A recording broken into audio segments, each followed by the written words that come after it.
falar, pra não arrastar, não botar o fé, subir os dois tiozinhos. Fala galera, tranquilos? Estamos em mais um episódio do nosso Papo Cabeça e o tema de hoje é fake news. O nosso convidado é o André, professor, advogado, também escritor do livro Fake News, Liberdade de Expressão nas Redes Sociais, na Sociedade da Informação. André, para a gente iniciar então, o que são as pós-verdades e como que elas legitimam as fake news? Legal, obrigado Jonas, prazer falar aqui com vocês. A pós-verdade ela é um fenômeno que surge no momento de desenvolvimento social, de compreensão da sociedade, que a gente chama de pós-modernidade. Essa pós-verdade em 2006, só para se ter noção, um dicionário de Oxford, considerou a palavra mais falada no mundo. Essa pós-verdade ela vai guardar relação com o comportamento das pessoas com a verdade. E o próprio nome, pós-verdade, vai trazer uma ideia de uma relação do indivíduo com a verdade aliada a percepções pessoais, a desejos pessoais e não efetivamente o que a verdade em si representa. Essa pós-verdade vai colocar em xeque, pelo menos vai trazer um problema para valores caros no desenvolvimento do pensamento humano. Se a gente pensar que a base do pensamento humano, até onde a gente vive aqui até hoje, é relacionado com a modernidade, e a modernidade marca um ponto do pensamento humano de uma legitimação da verdade através da ciência, a pós-verdade é justamente a negação do que é a ciência. Ou pior, a compreensão do que é a ciência, mas por vontade ou por apegos pessoais, essa ciência é colocada em xeque ou em própria descrença.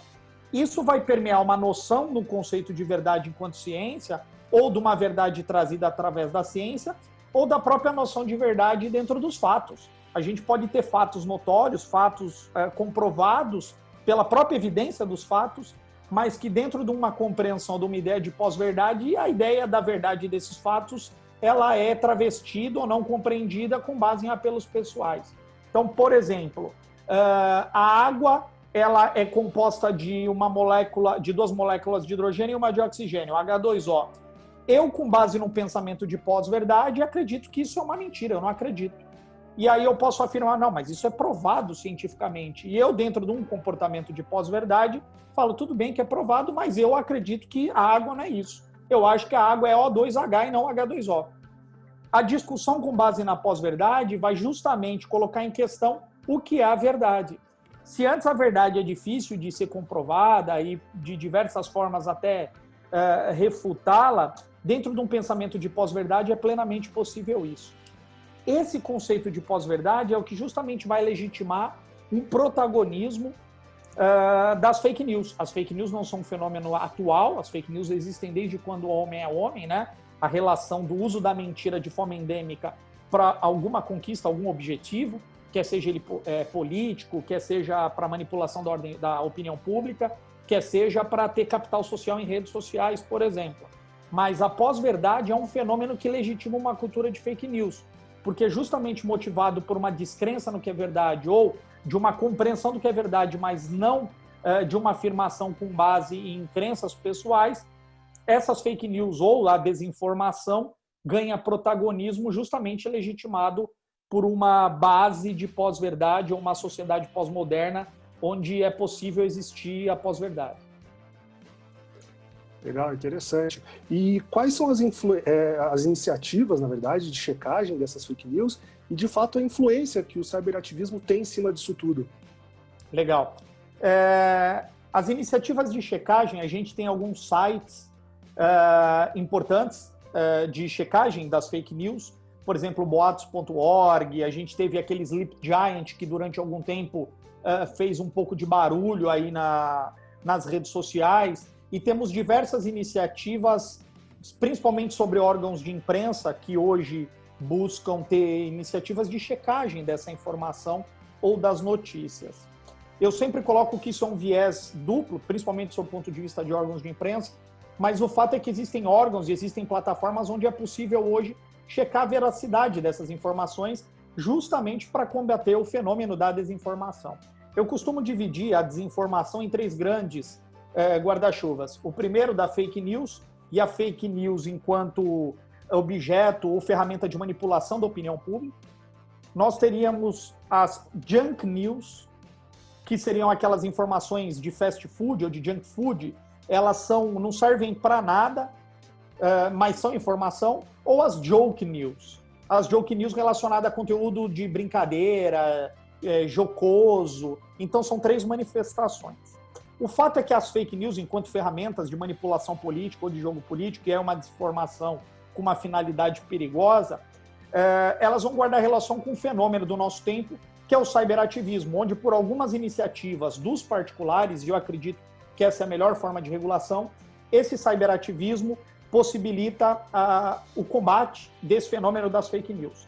Eu faço um paralelo dos anônimos, que é um grupo, né, um aglomerado de pessoas que usam a internet para fazer contraponto a posturas políticas. Então, a gente teve, por exemplo, o Marcos Feliciano, a uma época, ele foi polêmico em redes sociais, o Anonymous foi lá e pegou todos os dados dele e deixou público na internet, CPF, endereço e assim por diante. Isso é um fenômeno, é um exemplo do fenômeno do cyberativismo para um lado mais abrangente das redes sociais. Mas o cyberativismo voltado para a internet e para o fenômeno das fake news, eu cito o Sleep Giants e outros cyberativistas que fazem contraponto à produção endêmica de notícias falsas através do uso de atividade de hacker ou um cyberativismo na internet, expondo aqueles agentes ou aqueles criadores ou difusores de desinformação nas redes sociais através de uma iniciativa particular. Eu acredito que o cyberativismo ele é a melhor forma de regulação das fake news dentro das redes sociais, porque esse poder que os cyberativistas têm, eles colocam em xeque aqueles que procuram gerar fake news de forma endêmica. Muitas vezes eles questionam a credibilidade, né, da informação e muitas vezes até da pessoa, né? Não só da informação, mas da pessoa. É isso aí. E quais reflexos legais e iniciativas, né, legislativas que existem e que buscam criminalizar as fake news? Legal. A gente tem um projeto de lei que está em voga aí, que é a Lei das Fake News, etc., né? E sobre um manto de proteção da liberdade de expressão, mas, na verdade, o objetivo é tolir até o fenômeno da liberdade de expressão nas redes sociais. Essa lei busca, de certa forma, penalizar quem gera desinformação, quem divulga desinformação, quem cria desinformação, essas fake news principalmente, e tem até possibilidade de penalização sob o ponto de vista criminal. O fato é que essas iniciativas elas não levam em conta uma série de ferramentas ou de fenômenos que existem na internet, o próprio funcionamento da internet.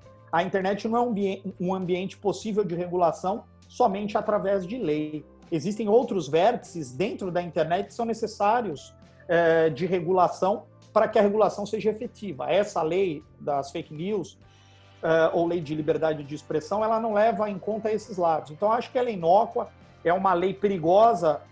Por incrível que pareça, o próprio Bolsonaro já se manifestou contrariamente a essa lei. Tudo bem que tem um interesse eleitoral e uma ideia mais populista, mas o fato é que essa lei tenta regular, tenta criminalizar no final dela algumas posturas relacionadas a fake news, mas que efetivamente não vão produzir o devido efeito. Serão medidas inócuas porque não levam em conta o funcionamento da internet. A internet, a principal parte de regulação dela é a arquitetura. Se você não regular a arquitetura da internet, é impossível regular a internet. Na verdade, a arquitetura é um dos braços de regulação da internet. Então, essa é a principal iniciativa que existe hoje. Ela está em discussão. Foi até recentemente teve uma manifestação de chamar o Felipe Neto para participar da discussão dessa lei de fake news.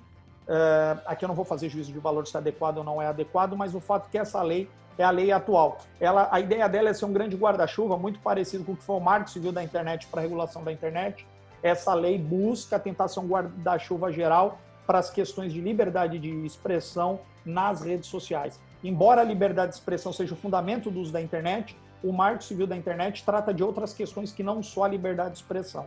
Essa lei de criminalização, ou a lei das fake news, ela procura tratar de forma específica o fenômeno, o direito fundamental da liberdade de expressão nas redes sociais.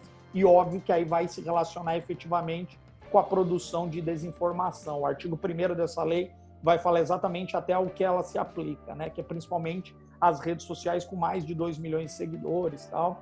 mas o fato é que eu tenho uma série de críticas a ela, porque ela não regula as principais partes da internet. Mas o fato é que essa é uma lei que está em discussão e que deve entrar em vigor logo mais, com alguns adendos. Se eu não me engano, ela tem 156 emendas e ainda é passível de discussão. Mas essa é a principal, ainda não em vigor, mas um projeto de lei em relação às fake news e criminalização.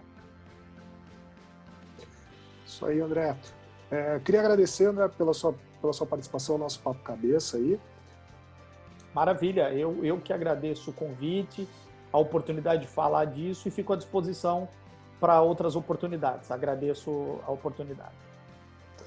Valeu, obrigadão, André, mais uma vez por ter participado do nosso Papo Cabeça hoje de Fake News. Fiquem ligados e até uma próxima episódio.